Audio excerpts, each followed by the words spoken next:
Most people never reach 15% body fat, and it's not because they don't want to do it or they're not trying hard enough. They're actually trying too hard. And I used to be this person. I used to think that fat loss meant doing more cardio and restricting my calories even more and more. I felt like I was eating cleaner than everybody else. I was training harder than everybody else, and I was more disciplined than everybody else.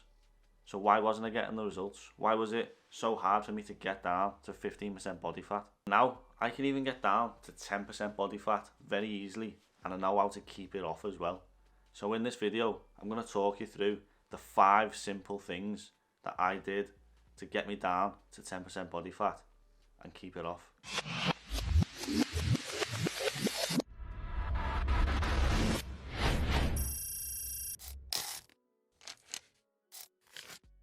The truth is, even though I had all this discipline, I was constantly hungry all the time, and I was always thinking about my next meal. I was always thinking, can I have that snack? So most days I was strict with myself and I had that discipline, but when it got to the end of the day, I'd always fall off and eat a snack and eat a chocolate bar or a cookie. And the worst part of it was, I thought that was normal. I thought that was part of the process. I thought it was, you have to be more disciplined. You have to lock in even more, when it's just not the case. Everything changed for me when I paid a coach for his time.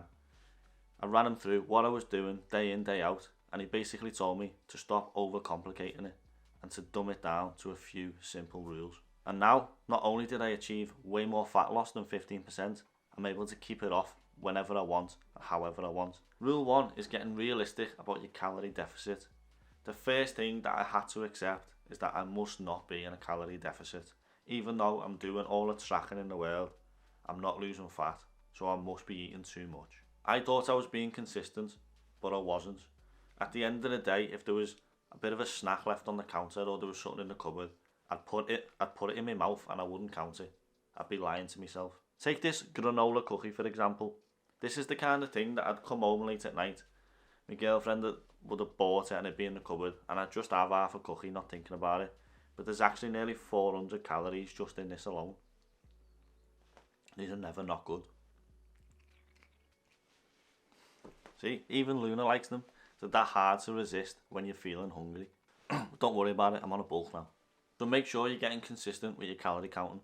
Count every single piece of food and liquid that goes into your mouth during the day. Don't ballpark your calories, don't guess your calories. Weigh your food out and write it down in an app. It all comes down to the basic rule. If you're not burning fat, you're not in a calorie deficit.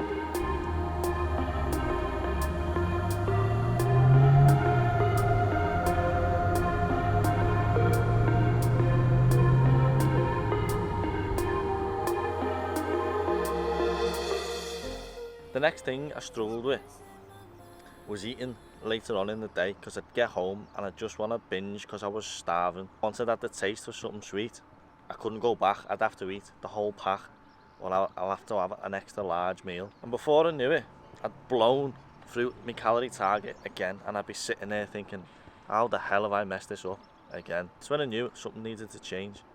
So I changed my meal times. I started skipping breakfast or pushing breakfast back to lunchtime, and I'd just have coffee in the morning when I woke up. And what I found was, it was a lot easier for me to not eat in the morning and not feel hungry.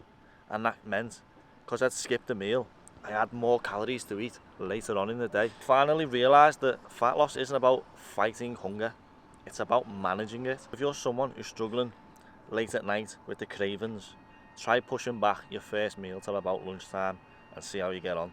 I'm about to go play some badminton right now with the guy from work. He beat me last week 4 games to 1.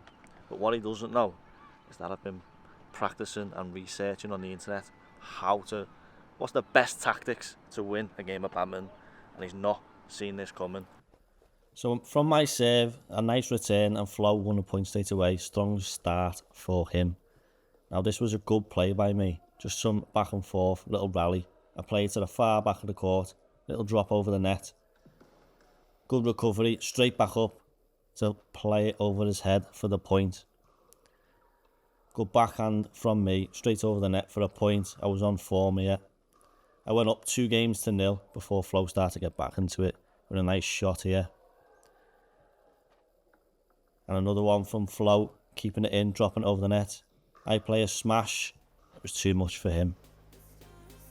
Now this one wasn't much, but you can see me wheel away and celebrate as I got the win.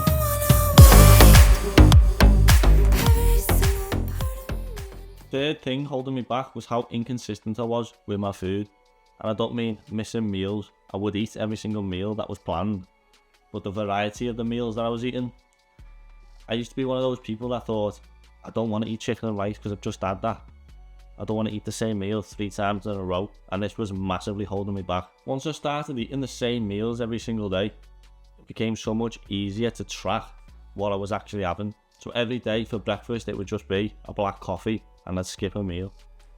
Lunchtime it would be either pasta or rice with some kind of protein, usually chicken or fish. And then in the evening I'd have the same again, either pasta or rice with a form of protein, chicken, beef or fish. Keeping it simple meant that I could be consistent in tracking my calories throughout the week. If you're struggling with your meals, dumb it down and just go very basic.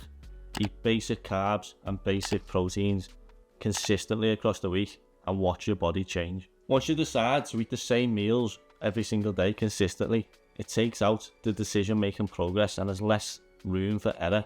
You're not going to make as many mistakes because you've got all your food weighed out and you know what's in what. Little latte to keep things moving along. I have just come out of the dentist and I've got that fuzzy lip feeling, you know, from the anaesthetic, so don't worry guys, I haven't had a stroke, it's all good. So tip number 4 is going to be the carb rule. Now, once I had my meals all set up, ready to go for the week, there was one thing that I wasn't doing properly, and it didn't make sense until later on. Now, unlike protein that keeps you full for longer, carbs do fill you up, but you are going to start to feel like you want to crave sugar and sweet things a bit more in the evening. I thought that eating a lot of carbs with that lunch meal meant that I would be fueled for energy for my workout later on at 7 or 8 p.m. And it just wasn't the case. All that happened is by the time 3-4 p.m. come around and I was finishing work, I just wanted something sweet to snack on my commute home. And even though I did eat before I trained later on in the evening, my sessions just didn't feel that fueled. I would gas out early, even doing compound lifts. I felt like I didn't have the cardio enough to do it. So that means in the pre-workout meal, I'm having 35 to 40% of my total carbs for the day in that pre-workout meal. And then I'm refueling the glycogen stores in my muscle after a workout with a post-workout meal as well. The only thing with this approach is if you're training late at night like I do, you don't want to be eating your post-workout meal just before you go to bed because this can harm your recovery. Implement this one change into your workout routine. Eat the majority of your carbs around your workouts and your progress is going to fly. So I've got to go pick up wifey from work right now. But then I'm going to have a pre-workout meal and go crush an upper body workout. Let's go. We're about to go and hit an upper body session today. An upper Which body. is Emma's favourite day, favourite day of the week. It actually is. What is your favourite workout? Upper or push? Oh wait, is there a difference? Yeah. Upper.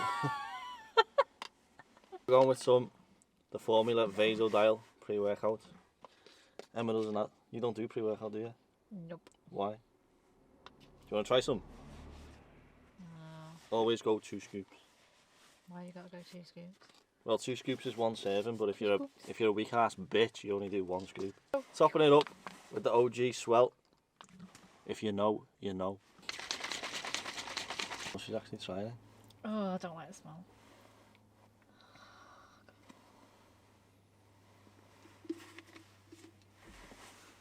Oh, you can't be serious. It's disgusting. But trying new things is still a win though. Well done. Don't like it. Let's go.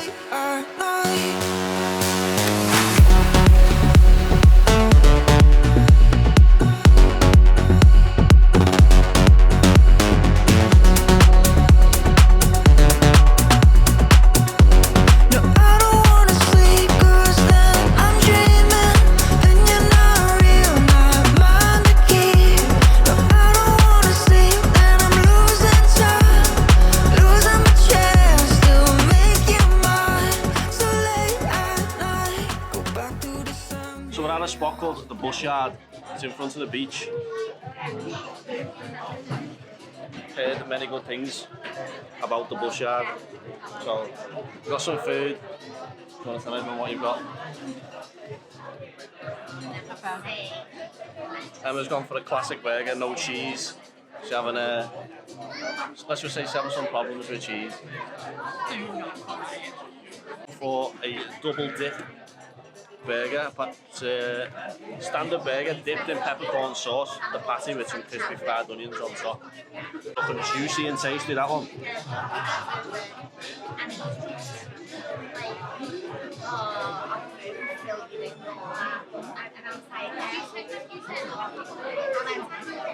It's okay. 6 out of 10. Verdict on the burger. 5. 7, maybe 6. No, 5. Beating around the bush here. 5. 5. I don't care, it's like a 5 guys. And it's my favourite. Yeah.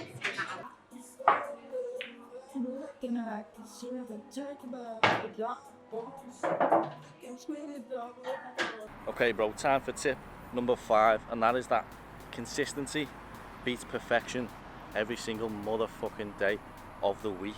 Because the truth is, if you can only follow these rules for a week, maybe 2 weeks, and then you're gonna fall off again, then there's no point implementing them and putting them in place. Don't get in shape and build muscle and lose fat by being absolutely on the ball and being perfect every single Monday to Friday and then blowing it all on the weekends.